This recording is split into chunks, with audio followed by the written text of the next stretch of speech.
এটা তো হলো ওনার প্রতিশ্রুতি, কিন্তু দলীয় ভাবে জামাত ইসলামী চায় বাংলাদেশকে একটি সুখী সমৃদ্ধ বাংলাদেশ গড়ে তোলার জন্য জামাত ইসলামী সারা দেশে যাদেরকে মনোনয়ন দিয়েছে প্রত্যেক প্রার্থীকে এই দেশের জনগণ জয়যুক্ত করবে ইনশাআল্লাহ। কারণ জনগণের মধ্যে আমরা যে পরিবর্তন দেখছি, আর কোন ফ্যাসিবাদের বাংলাদেশের জন্ম হোক এই দেশের জনগণ চায় না। আপনারা কি চান আবার নতুন করে কোন ফ্যাসিবাদ এই দেশে কায়েম হোক? এই দেশের কোন জনগণ কোন ধর্মের কেউ চায় না বাংলাদেশে নতুন করে ফ্যাসিবাদ কায়েম হোক। যদি আমরা সবাই চাই ফ্যাসিবাদ কায়েম না হোক, তাহলে বাংলাদেশকে গড়বার জন্য আমাদেরকে ঐক্যবদ্ধভাবে কাজ করতে হবে। আপনারা কি রাজি আছেন?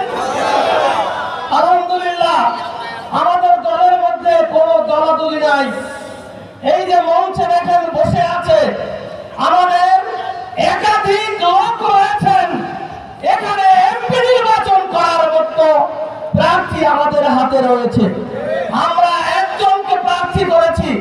আমাদের সকল ভাইয়েরা কাঁধে কাঁধ মিলিয়ে এই একজনের পক্ষে নির্বাচনী কার্যক্রম পরিচালনা করছে।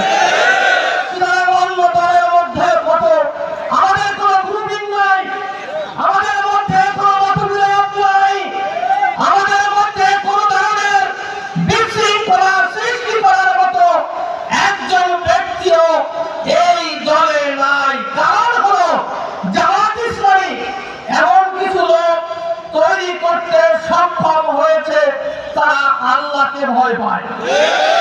তারা আল্লাহকে ভয় পায়।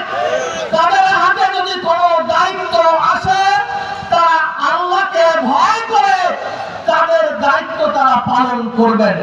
তারা জানেন জনগণের হক জনগণের কাছে ফিরিয়ে দিতে হবে।